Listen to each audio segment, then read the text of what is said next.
Subhanallah wa ma ana minal musyrikin. Assalamualaikum warahmatullahi wabarakatuh. Innal hamdalillah nahmaduhu wa nasta'inuhu wa nastaghfiruh wa na'udzu billahi min shururi anfusina wa min sayyiati a'malina. Man yahdihillahu fala mudilla lahu wa man yudlil fala hadiya lahu. Asyhadu an la ilaha illallah wahdahu la syarika lahu wa asyhadu anna Muhammadan abduhu wa rasuluh. Allahumma salli wa sallim wa zid wa barik wa an'im ala rasulihi wa nabiyhi wa ala alihi wa ashabihi ajma'in. Amma ba'd. Kaum muslimin yang dimuliakan oleh Allah Subhanahu wa taala, alhamdulillah kita sudah masuk pada poin yang terakhir dari penjelasan Islam, iman dan ihsan. Kita juga sudah sebutkan bahwa al-ihsan terbagi menjadi dua. Ada ihsan terhadap sesama manusia atau sesama makhluk, dan juga ada ihsan kepada Allah Subhanahu wa taala. Nah, kemarin juga kita masuk pada poin ihsan sesama makhluk. Terbagi dua juga. Ada yang wajib, ada yang mustahab. Yang wajib yang mana? Ihsan kepada orang tua. Nah, jadi berbuat ihsan terhadap orang tua merupakan kewajiban. Orang tua makhluk atau bukan, Pak? Makhluk.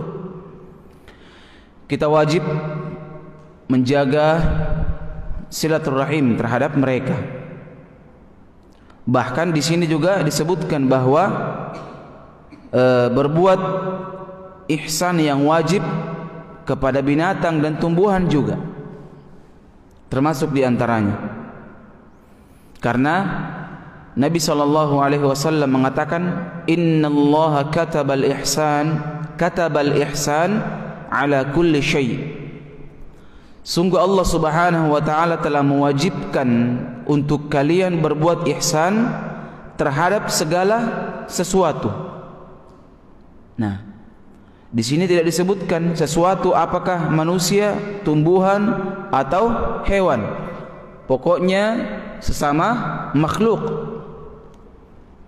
Makanya orang Islam itu, Pak, orang yang paling baik. Ya. Orang beriman, orang yang paling baik. Orang yang paling bagus hubungannya terhadap sesama makhluk yang lainnya. Ya. Jangankan terhadap manusia, binatang, semut juga itu diatur dalam Islam.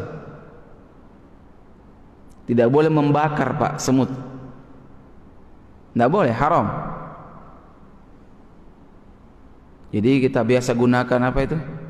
Bensin. Kemudian dibakar itu semut. Itu enggak boleh, dilarang dalam Islam. Dilarang dalam Islam. Nah, bagaimana dengan reket nyamuk? Apakah termasuk di antara membakar juga? Jawabannya tidak. Karena reket itu, Pak, ya, setahu saya itu kesetrum dulu baru terbakar. Disetrum dulu baru terbakar. Jadi niatnya bukan untuk membakar, ya. Niatnya bukan untuk membakar. Nah,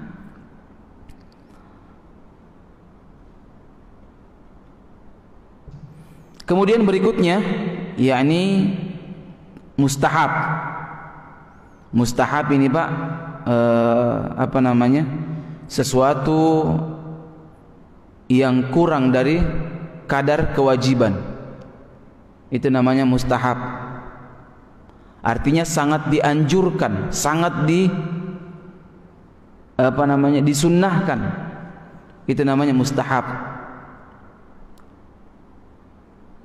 Nah, yakni berbuat baik kepada sesama hamba Allah, baik dengan harta, kedudukan, ilmu, dan tenaganya.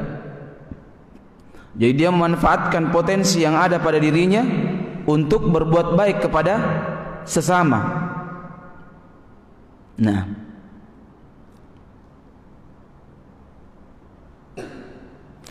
dan yang paling mulia dari jenis ihsan adalah berbuat baik kepada orang yang telah berbuat buruk dan jahat kepada kita. Kira-kira bisa nggak, Pak? Ayo. Dan ini ihsan yang paling baik. Sangat dianjurkan, bukan kewajiban ya.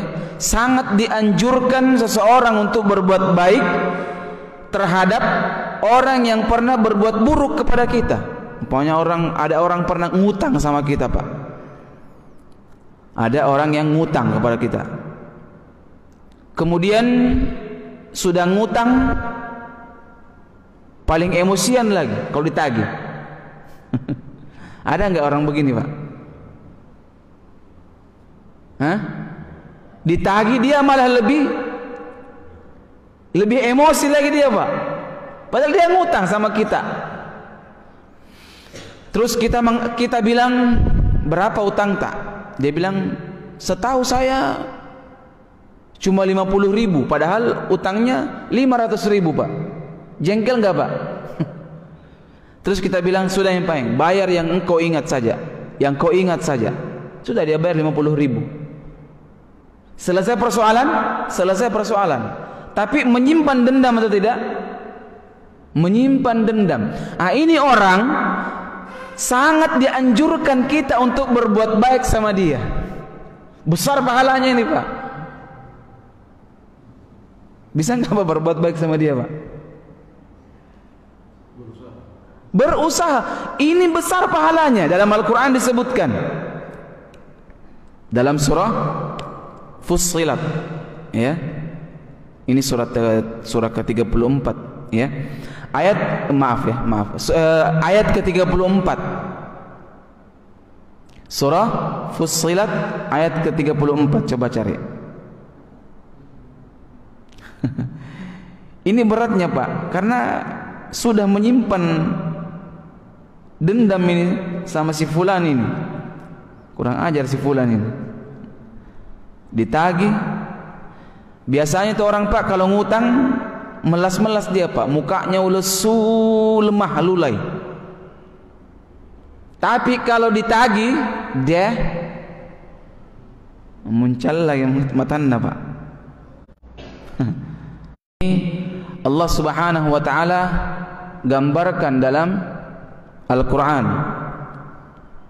Allah mengatakan, wala tastawil hasanatu wala sayyi'ah idfa' billati hiya ahsan fa idzal ladzi bainaka wa bainahu adawah ka'annahu waliyyun hamim.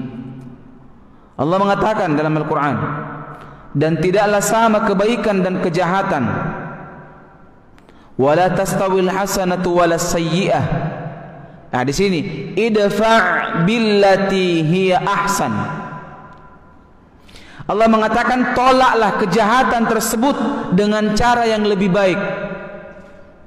Menangkal, membalas kejahatan dengan apa? Hiya ahsan, dengan yang lebih baik. Coba. Fa idzal ladzi bainaka wa bainahu adawah ka'annahu waliyyun hamim.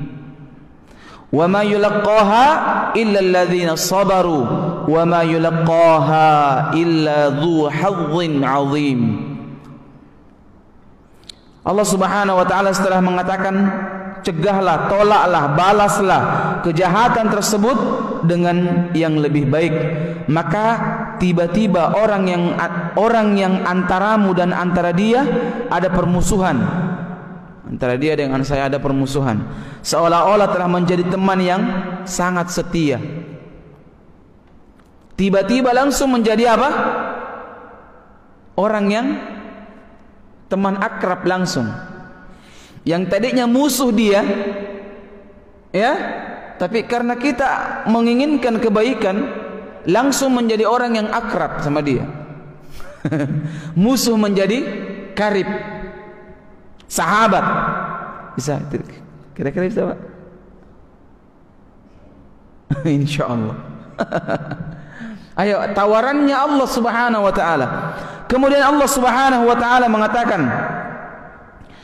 wa ma yulaqqaha illa alladhina sabaru wa ma yulaqqaha illa dzu hazzin 'azim. Sifat-sifat yang baik itu tidak dianugerahkan. Yang tadi itu, Pak, tidak ada sifat yang bisa bersifat seperti itu kecuali yang Allah anugerahkan kepadanya apa? Orang-orang yang bersabar. Orang sabar itu kata Allah, wa ma yulaqqaha illa dzu hazzin 'azim. Dan tidaklah Allah anugerahkan sifat tersebut melainkan kepada orang yang Allah ingin berikan keuntungan yang besar. Ayo, Pak, Allah sebut ini orang tidak seperti ini orang ini kecuali orang yang sabar kata Allah. Jadi sekali lagi, ihsan itu, Pak, erat hubungannya dengan kesabaran. Ihsan itu erat hubungannya dengan sabar. Dan orang-orang yang ihsan, sabar, itu erat hubungannya dengan apa? Orang yang Allah berikan keuntungan yang besar. Coba kita perhatikan, Pak, kita yang berkorban, kita yang disebut beruntung. Ayo, Pak, sudah ngutang ini orang, bayarnya lagi terserah dia. Ayo, kita balas lagi dengan yang lebih baik. Kita balas dia dengan kebaikan.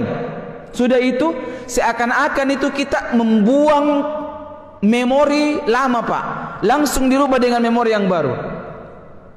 Ini di benak kita ini, Pak, ini orang ini musuh saya ini. Tapi tiba-tiba langsung dirubah ini, seakan-akan dimasukkan kaset yang baru, menjadi teman yang akrab. Allah katakan langsung seperti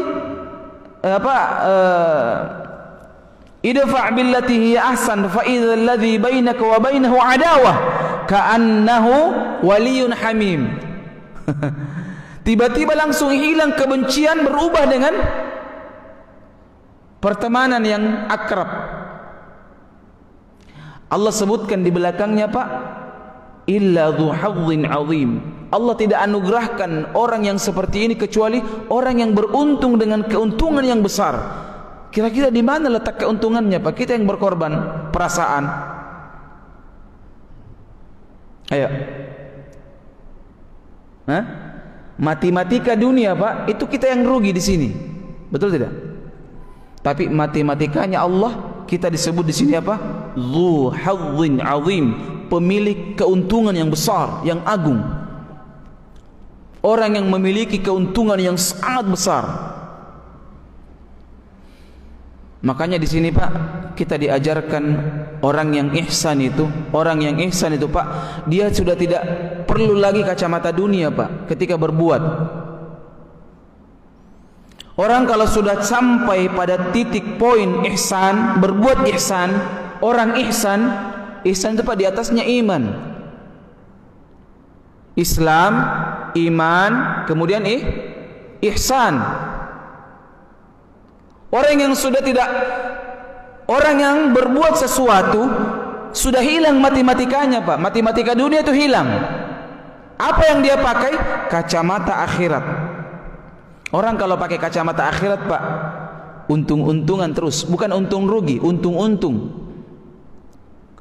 Kan kalau matematika dunia apa, Pak, kaidahnya? Untung rugi.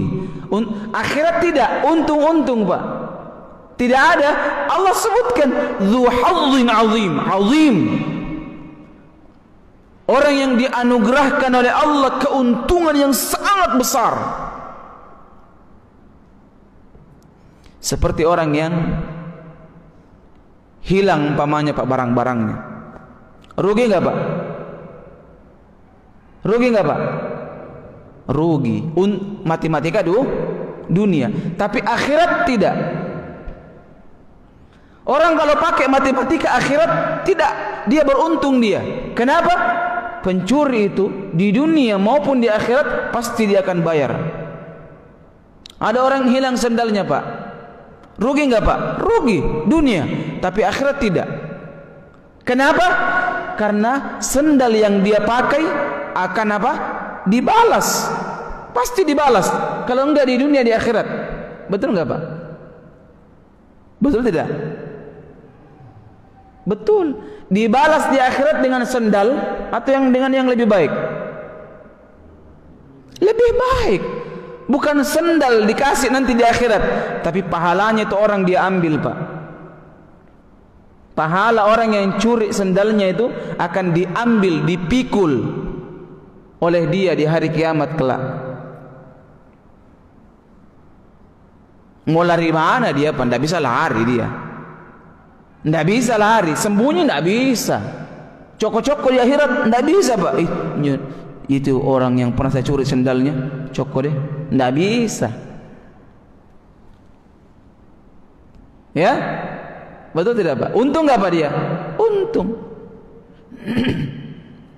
Ternyata konsepnya hidup di dunia ini Pak, kalau orang mau masuk pada jenjang ihsan, itu orang harus buang kacamata dunia. Sama orang yang digibahi umpamanya. Orang yang digibahi. Orang yang digibahi Pak, dibuli, dia apa lagi namanya? Apa lagi namanya? Sejenisnya. Bahasa-bahasa kerennya sekarang. Kan digibahi itu kan bahasa agama. Dibuli, diintimidasi, dicaci, dicerca. Rugi enggak dia Pak? Rugi dunia Pak. Kenapa rugi kira-kira? Harkat martabatnya turun Pak. Nama baiknya turun. Apanya lagi yang turun Pak? Hah? Kenapa orang marah kalau dibuli, digibahi Pak? Ayo coba sampaikan unek-uneknya. Hah? Marah enggak Pak kalau kita dicerita kodi di belakang? Kenapa marah kira-kira? Nama baik turun, ya kan? Hancur nama baik saya Pak. Ini di dunia atau di akhirat Pak? Dunia lagi. Padahal kalau kita pakai kacamata akhirat, ditransfer pahala. Si fulan gibahi kita, transfer pahala. Orang kalau dikasih pahala senang gak Pak? Senang. Ngapain marah-marah Pak? Ada orang transfer 10 juta tiap hari Pak, mau gak Pak? Marah gak Pak? Ini orang ini kurang ajar ini. Kenapa? Masa dia transfer saya 10 juta tiap hari? Ini orang gila namanya ini Pak.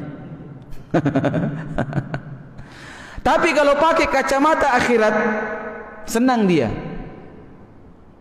Senang. Semakin banyak orang yang gibahi dia, bully dia, caci dia, cerca dia, semakin banyak pahala yang dia panen. Dia sudah baring-baring di rumah tidak bikin apa-apa, tapi pahala datang sama dia. Kenapa? Orang-orang telah bercerita tentangnya. Lihat agama, walaupun benar, ghibah namanya. Ada orang pernah bertanya kepada Nabi sallallahu alaihi wasallam, "Ya Rasul, bagaimana kalau benar?" Nabi katakan itulah ghibah. Bagaimana kalau tidak benar?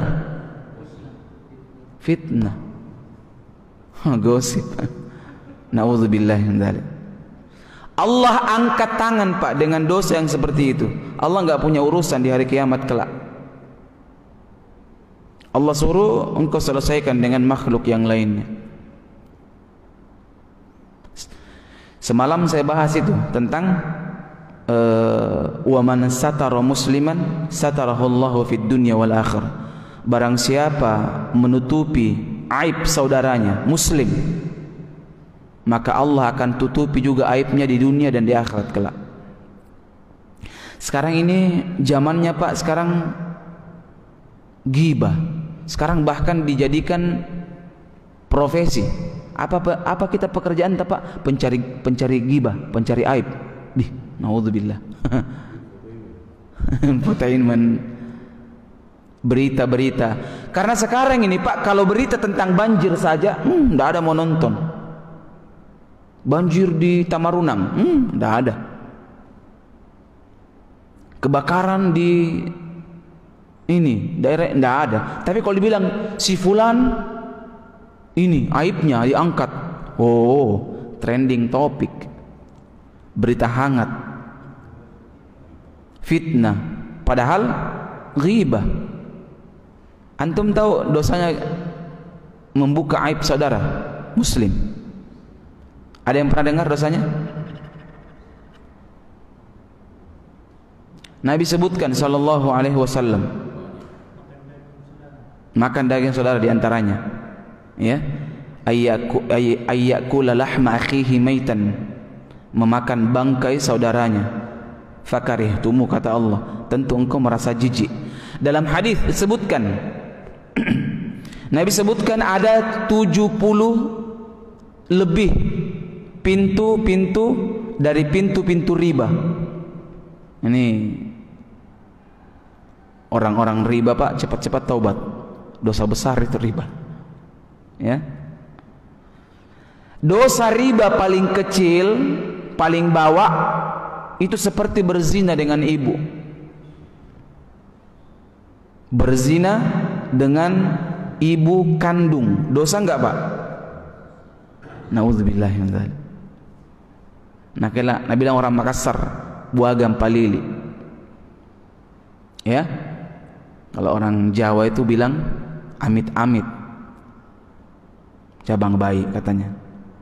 Itu dosa riba yang paling kecil, berzina dengan ibu kandung. Kata Nabi SAW, dosa riba yang paling atas itu seperti menjatuhkan kehormatan saudaranya.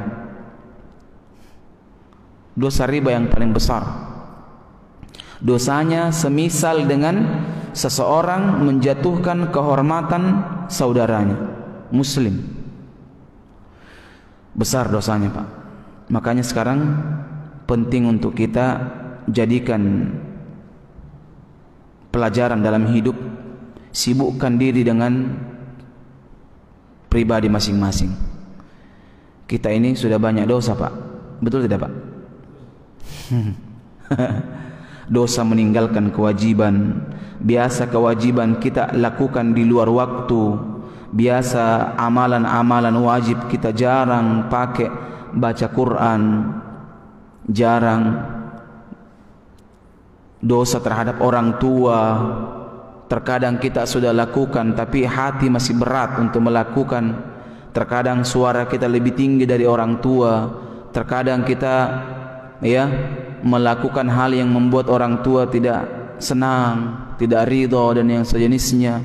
Terkadang kita zalim terhadap teman-teman kita. Terkadang kita membuat sesuatu yang membuat orang tidak senang dan seterusnya. Banyak dosa Pak. Itu kita istighfar semua itu. Ya, istighfar semua itu Pak. Karena dosa-dosa yang seperti itulah yang menghalangi kita untuk khusyuk dalam beribadah. Iya, kita khusyuk dalam beribadah Pak susah. Kenapa? Karena banyak dosa yang kita tidak akui. Banyak dosa, kita semua yakin, saya banyak dosa ini. Tapi banyak dosa yang kita tidak akui. Ini yang Allah buat ini menjadi rintangan dalam ibadah. Makanya orang banyak tidak khusyuk sholat. Dia, kenapa saya susah khusyuk sholat ini? Perasaan saya sudah banyak istighfar. Perasaan saya sudah banyak istighfar, tapi tidak mengakui dosa. Tidak mengakui dosa. Ada salah seorang sahabat yang Nabi katakan, siapa di antara kalian yang mau lihat penghuni sorga sebentar lagi lewat? Sahabat bilang, "Ih, siapa orangnya ya Rasul?" Tidak lama kemudian ada pemuda lewat, masuk dari pintu itu, menenteng sendal, Pak. Orang biasa. Kemudian besok Nabi lagi bilang, siapa di antara kalian yang mau lihat penghuni sorga? Sahabat mengatakan, saya Rasul. Tidak lama lagi masuk. Ih, itu lagi pemuda yang kemarin. 2 kali Nabi sebut. Besok Nabi ngomong lagi, siapa di antara kalian yang ingin melihat penghuni sorga? Sahabat mengatakan, saya Rasul. Tidak lama lagi masuk. Itu lagi pemuda yang kemarin. Akhirnya sahabat semua ini penasaran, apa amalannya ini orang? Kemudian salah seorang sahabat, kalau saya tidak salah Ibnu Umar, ya, wallahu a'lam bishawab, itu nginap di rumahnya ini anak muda. Ternyata dia pemuda, Pak, belum punya istri. Pace. Pace enggak, Pak? Pace. Di zaman sahabat itu kalau pemuda belum menikah itu miskin, orang miskin namanya. Pace. Ya? Karena di zaman dulu itu, bukan zaman dulu lagi, zaman sekarang juga orang-orang Arab itu kalau tidak menikah cuma satu biasa penyebabnya. Sudah pernah dengar ya? Apa biasa? Impoten. Oh, ini kodong impoten mungkin. Jadi dimaklumin tidak menikah. Ya. Kemudian bermalam di rumahnya, izin, bisa saya bermalam di rumahmu? Pemuda itu mengatakan iya, enggak ada masalah. Akhirnya nginap ini sahabat. Ini sahabat tidak tidur. Tunggu-tunggu, apa amalan ini orang ini? Ternyata ini orang, Pak, tidak bangun-bangun sampai subuh. Ayo, tidak bangun sampai subuh. Ini sahabat sudah ngintip-ngintip. Jangan-jangan bangun tengah malam ini. Tidak bangun tengah malam, Pak. Subuh baru bangun dia untuk salat subuh. Kemudian malam berikutnya diintai lagi. Apa amalannya ini orang ini? Ya, diintai lagi. Saya malam ini pokoknya harus begadang. Harus begadang. Lihat amalannya ini anak ini. Apa? Nabi tidak main-main, Pak. Nabi sebut apa? Penghuni sorga. Di benak kita kalau penghuni sorga bagaimana, Pak?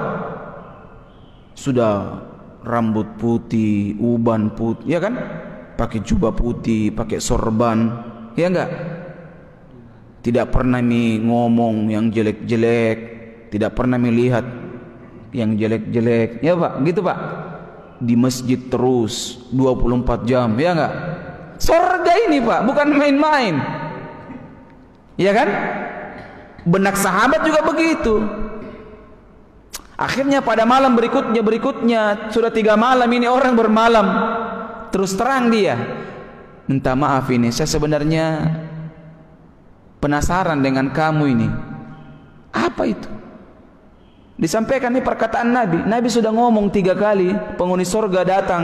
Tidak lama engkau yang datang. Besok pun begitu, tidak lama engkau lagi yang datang. 3 hari kemudian engkau lagi. Apa gerangan amalan yang engkau lakukan? Orang itu sejenak diam dan mengatakan, betul Nabi mengatakan begitu. Sahabat ini mengatakan, iya, Nabi katakan itu. Apa amalanmu? Orang ini pun pikir-pikir, apa di amalanku? Coba lihat. Apa di amalan yang saya lakukan? Oh iya, tidak ada amalan yang saya lakukan kecuali 1 amalan itu. Apa itu, Pak, amalannya, Pak? Beliau mengatakan, saya kalau mau tidur, saya ingat-ingat orang-orang yang menzolimi saya. Ini kan orang-orang miskin, Pak. Orang yang tidak punya nama di tengah-tengah masyarakat. Orang yang selalu kena bully, orang yang selalu kena sasaran hoax, orang yang selalu kena sasaran intimidasi dan yang sejenisnya, Pak. Karena miskin. nggak punya nama, nggak bisa melawan. Akhirnya beliau mengatakan, oh ada yang saya lakukan, ini rutin saya lakukan. Apa itu? Sebelum tidur saya ingat-ingat orang yang menzolimi saya, orang yang menggibahi saya, orang yang mengintimidasi saya, orang yang menjatuhkan kehormatan saya, orang yang cerita saya, orang yang pokoknya macam-macam. Kemudian beliau mengatakan, kemudian saya maafkan mereka semua. Lihat, tidak ada kedengkian dalam hatinya. Dia mencoba untuk mengeluarkan keburukan yang ada pada dirinya, merubah menjadi apa? Kebaikan. Ini yang tadi kita sebutkan. Bisa nggak Pak? Berat. Saya lupakan, saya maafkan semua orang yang pernah berbuat zalim kepada saya. Kemudian dia tidur. Ternyata amalan inilah yang membuat dia apa? Masuk surga. Dijamin surga oleh Nabi sallallahu alaihi wasallam. Ini Pak, yang pertama, ya, orang yang berbuat ihsan. Bahkan Nabi sallallahu alaihi wasallam ketika beliau ditolak di Taif. Tahu Taif Pak? Taif itu sasaran dakwah Nabi ketika Nabi sudah terintimidasi di Mekah ketika itu Pak. Ketika istri beliau meninggal, Khadijah, ketika paman beliau yang menjadi tameng dakwah beliau sudah meninggal juga, Abu Talib, itu Nabi menjadi bulan-bulanan Pak. Orang-orang kafir Quraisy sudah membangun tipu muslihat untuk menyerang Nabi secara fisik langsung. Akhirnya Nabi berharap ke Taif ada orang yang bisa Nabi jadikan apa? Tameng dakwah. Ada yang Nabi bisa lakukan di sana supaya orang-orang Taif bisa membela dakwah Nabi sallallahu alaihi wasallam. Namun apa yang terjadi Pak? Sampai di Taif ternyata Nabi ditipukin Pak, ditimpuk. Tahu tipukin ya? Dilempar. Sampai-sampai Nabi sallallahu alaihi wasallam itu berdarah-berdarah beliau Pak. Ketika itu Nabi berdua dengan pelayan beliau, yakni Zaid bin Harithah. Zaid bin Harithah itu menjadi tameng Pak, menjadikan badannya tameng. Beliau sedih dengan Nabi sallallahu alaihi wasallam. Nabi belum berdakwah sudah diusir Pak. Bagaimana perasaan kira-kira kalau datang di sini berdakwah kemudian diusir itu orang Pak? Sedih nggak Pak? Diusirnya bukan kata-kata Pak, dengan batu kecil, anak-anak kecil yang lempar Nabi sallallahu alaihi wasallam. Nabi sedih Nabi. Sampai-sampai Nabi sallallahu alaihi wasallam jalan itu Pak, itu Taif ke Mekah itu Pak, sekitar hampir 2 jam naik mobil kendaraan. Jauh nggak Pak? Kayak di sini mungkin ke Parepare, ya. Jauh, jalan kaki ke Parepare bisa Pak? Hah? Naik sepeda bisa? Geos ya? Goes. Bisa naik. Nabi jalan kaki Pak ke Taif. Pulang juga dalam keadaan terusir. Nabi ketika itu tidak sadar Pak waktu pulang. Nabi sedih. Nabi sadar itu sudah berada di bawah naungan pohon Pak. Nabi bersandar di situ. Sedih Nabi sallallahu alaihi wasallam. Sedih Nabi. Orang sudah meninggal istrinya, meninggal pamannya, sudah diintimidasi di Mekah, berharap tiba di Taif mereka bisa menerima dakwah. Kebalikan dari apa yang ternyata angan tidak sesuai dengan ekspektasi. Akhirnya Nabi bersandar di bawah pohon, datang malaikat. Malakul Jabal. Apa malaikat gunung katakan? Ya Muhammad, kau berikan izin saya sama saya. Tidak usah berikan doa, tidak usah. Izinkan saya saja untuk hantamkan ini Taif ini, saya hantam dengan gunung batu. Itu Taif Pak, itu batu, gunung batu di sana banyak Pak. Makanya tempat ini, tempat seluncuran di sana ada, apa namanya itu? kabel apa? Kabel kar ya? Iya ya? Kabel kar itu yang dari ketinggian turun ke bawah, naik. Iya, kereta gantung itu apa namanya? Kabel kar ya? Ya begitulah namanya mungkin. Mobil gantung, kereta gantung ya. Itu berada di ketinggian ribuan kaki Pak dari permukaan laut. Saya kira cepat, tapi tidak. Banyak orang teriak-teriak naik, tapi saya ngantuk di atas. Yang seru itu karena di bawahnya itu Pak gunung batu. Kalau jatuh ini masya Allah, la haula wala quwwata illa billah. Ya, itu 2000 berapa puluh ribu kaki Pak, tinggi gunungnya dari atas turun ke bawah. Ya, itu mau diangkat sama malaikat Pak, mau dibenturkan Taif dengan gunung, kira-kira hancur lebur Pak. Malakul Jabal ini bilang, ini malaikat gunung bilang, saya akan hantam mereka dengan gunung batu. Kau bilang saja. Tapi Nabi SAW justru mendoakan mereka. Nabi katakan, Allahumma ghafir li qaumi fa innahum la ya'lamun. Ya Allah, ampuni kaumku ya Allah. Bisanya Nabi doakan kebaikan Pak. Nabi katakan, ya Allah, ampuni kaumku ya Allah. Sesungguhnya mereka tidak mengetahui. Mereka jahil ya Allah. Nabi doakan kebaikan. Ini inti pelajaran kita Pak di sini. Pelajaran pertama ini, poin pertama, berbuat ihsan terhadap sesama. Allah tawarkan seutama-utama berbuat ihsan kepada manusia, yakni manusia yang berbuat jahat kepada kita. Ini yang paling utama Pak.